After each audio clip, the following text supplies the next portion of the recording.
안녕하세요, 아트민입니다. 제가 차에 너무 문제없이 잘 타고 있었는데 갑자기 문제가 생겼어요. 그러니까 별 큰 거 주행하는데 큰 문제는 아닌 것 같은데 내비게이션이 안 돼요. 처음에는 프리미엄 커넥티비티 구독을 안 해서 안 되는 줄 알았거든요. 구독하라고 온 거에 보면 프리미엄 커넥티비티를 안 해도 내비는 되거든요. 스탠다드인 상황에서 내비게이션은 되는데 내비에 실시간 교통 상황이 반영이 안 될 뿐이지 내비가 돼야 되는데 내비가 안 돼요. 그래가지고 신청을 했어요. 테슬라의 그 정비 신청. 근데 요거는 소프트웨어적인 거라서 출장을 오신대요. 그래서 내일 출장을 오면 진행 상황을 또 말씀을 드릴 거고, 제가 사실 많이 좀 놀랬어요. 별일 아닌데 저도 나름 운전을 좀 오래 해서 침착하게 대응은 좀 했는데 순간 확 열받아가지고 테슬라 이것도 욕하기 시작하려고 제가 지금 열받아서. 근데 또 생각해보면 그 정도는 아니고, 그래서 말씀드리는 건데 EAP 향상된 자율주행 오토 드라이빙 그거를 이제 했었어요. 비가 많이 와서 장마 기간에 장마가 오면 운전할 때 요거 차선도 잘 안 보이고 운전하기도 조금 불안하기도 하고, 제가 울산을 갔다 올 일이 있어가지고 울산을 갔다 오면서 비가 좀 많이 오길래 EAP 이걸 이용을 하려고 켰거든요. EAP 요게 지금 요 석 달간 무료예요. 7월 초부터 저한테 이제 문자가 왔어요. 프리미엄 커넥티비티에 대한 한 달이 지나면 새로 구독을 해라, 구독을 해야 된다, 그런 그거겠죠. 이제 오고 저는 그걸 안 하기로 결정을 하고, 한 달 딱 12일부터 프리미엄 커넥티비티가 안 되니까, 그래도 이거 EAP는 되니까 이건 석 달 동안 써볼 수 있으니까 사실 이걸 써보고 제가 결정을 하려고 했거든요. 근데 사실은 이게 제가 생각할 때는 이걸 400 몇십만 원짜리를 사서 이게 이 차에 대해 가지는 거죠. 이 차가 갖게 되는 그 400 몇십만 원짜리 기능을 추가로, 그러니까 우리 차량 사면 옵션 붙이듯이 이제 붙이는 건데, 자기가 필요할 때 사용하는 기간별로 얼마씩 요금을 이렇게 그걸 하면 좋겠다라는 생각을 저도 얻은 그 유튜브 같은 거 이렇게 보면서 이걸 그 차가 항시 가질 게 아니라, 왜냐면 이게 뭐라 해야 되지, 이 기능이 완전히 이렇게 FSD처럼 이게 다 되는 게 아니니까. 우리나라는 이게 FSD인가 이게 안 된대요. 저도 정확하게는 잘 모르겠는데 풀셀프 드라이빙이 안 되는 게 우리나라는 여러 가지 이유가 있더라고요. 그리고 EAP는 되는데 FSD는 우리나라에서 안 되는 제일 큰 그거가 신호등 인지가 아직 안 되고, 뭐 하여튼 그렇다고 하던데, 저는 일단은 EAP 정도만 돼도 이전에 몇 번 써봤을 때 괜찮았어요. 장거리 왔다 갔다 1시간 정도 왔다 갔다 하는 거리에 부산에서 울산이면. 그래도 운전 보조장치를 쓰면 반사신경이 뭐 빠르지 못했다거나 대응력이 떨어졌을 때 차가 그걸 대신 해주는 부분이 있기 때문에 그걸 믿고 사실은 이제 사용을 몇 번 해봤었거든요. 그래서 잘 썼어요. 좋더라고요. 그래서 그저께 비 오는 날 울산을 올라가면서 제가 이걸 밤에 썼어요. 비가 좀 많이 오고 차선도 참 내가 봐도 잘 안 보이고 좀 이게 긴장도 되고 하니까 그 혹시라도 모를 위험에 조금 내 말고 이 차도 조금 니도 좀 이렇게 뭐라 그래야 되지, 좀 준비를 해봐, 긴장을 좀 해봐, 이런 느낌으로 시작을 했거든요. 했는데 갑자기 이게 안 되는 거라. 왜 안 되냐면 발을 떼면 그 속도를 유지를 하고 쭉 가줘야 되는데 속도가 쭉 떨어져요. 걸리는 것처럼 쭉 떨어져서. 그래서 다시 이걸 올리면서 이게 보니까 여기 화면에 보면 뭐가 한 기능이 안 된다고 뜨더라고요. 조그만한 세모 문자 해가지고. 그게 잘 보여야 되는데 제가 또 노안이 있어가지고 그 뭐라고 써있는데 그게 안 보여요. 자세히 안 보이고, 제일 중요한 건 이게 안 되니까 그게 뜬 거야. 그래서 정작 써야 될 때 안 되니까. 그리고 그때도 순간 무슨 생각이 들었냐면, 내가 그거 그 커넥티비티를 구독을 안 해서 그런가? 순간 그런 생각이 막 든 거예요. 그런데 그거 아니잖아요. 그거랑 얘는 다른 건데 그게 안 되니까 신경질이 확 나는 거라. 그리고 그때만 해도 제가 내비게이션이 안 되는지 몰랐는데 그때부터 안 되기 시작, 그게 EAP가 안 되는 걸 보니까 내비가 계속 우리 집에 그냥 떠 있는 거야. 차 화살표가. 도로가 바뀌어야 되는데 안 바뀌더라고요. 그래서 저는 티맵 쓰니까 티맵 그것만 사용을 하니까 이건 신경도 안 쓰고 갔네. 참 하여튼 그래가지고 혼자서 열심히 울산은 무사히 잘 갔다 오고, 이게 안 된다 씩씩거리면서 집에 가서 또 검색을 해봤어요. 검색을 해보고 영상도 보고 이러니까 그거랑 얘랑 월 커넥티비티랑은 아무 상관이 없네. 더 열받는 거야. 그럼 결국은 얘 혼자 이제 뭔가 이게 문제가 생겼다는 거잖아요. 테슬라에게 딱 좋았던 감정이 한 달이면 끝인 거야.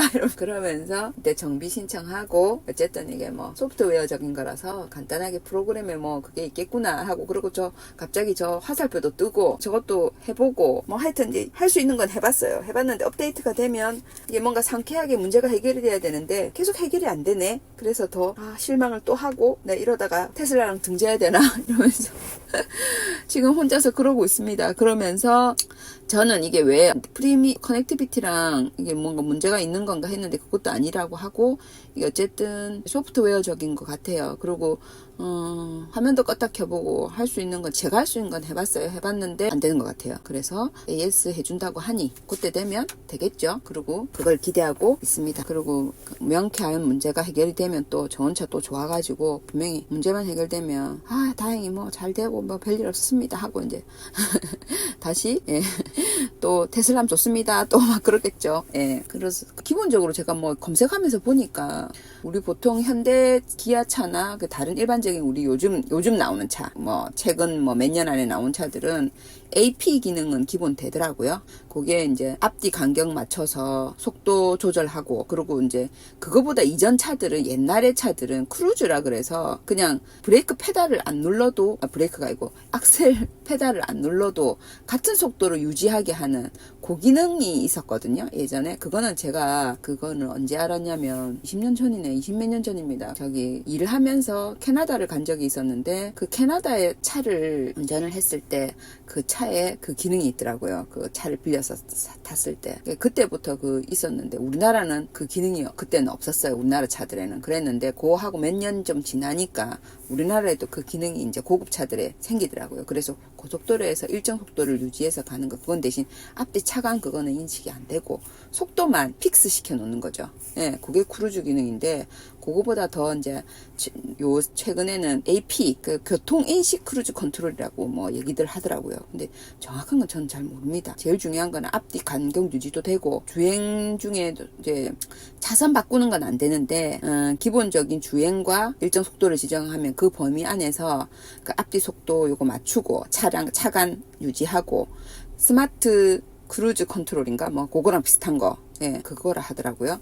거기에 테슬라에는 EAP라 그래가지고 EAP는 좀 더 이제 거기서 향상된 그 오토파일럿 차선 변경도 자동 차선 변경도 된다고 알고 있거든요. 그래서 그거를 뭐 시연하시는 분들도 있는데 사실 저는 제가 이게 아날로그라서 그래요. 세대가 아날로그라서 저는 사실은 이게 EAP는 좀 부담스러워요. 얘한테 다 맡기기엔 얘를 좀 못 믿는 거라. 사실은 따져보면 기계를 믿어야 되는데 사람보다 기계가 사실은 더 정확하잖아요. 근데 기계를 못 믿는 거예요, 저는. 그래서 EAP는 사실 저는 부담스럽고 AP 기능 정도만 해도 충분하거든요. 고속도로에서. 그 정도만 해도. 어쨌든 EAP가 이 테슬라에 돼 있어서 이게 뭐 자동 주차, 호출 기능도 된다 얘기를 하는데 사실 그건 저는 무서워서 제가 못할 것 같아요. 되는 거 이렇게 시연해 주시는 분들도 많고 영상들도 많은데 그리고 FSD는 우리나라에서는 안 되는 거를 제가 확실히 알고 있습니다. 왜냐면 그게 미국에서는 시연도 많이 하고 한다는데 제가 사실은 이 테슬라 Y를 사면서 FSD 기능은 기대하지 않았어요. 왜냐하면 이전에 미국에서 생산된 테슬라 Y에 레이저 센서가 앞뒤로 있어서 카메라로 인지 못하는 거를 레이저를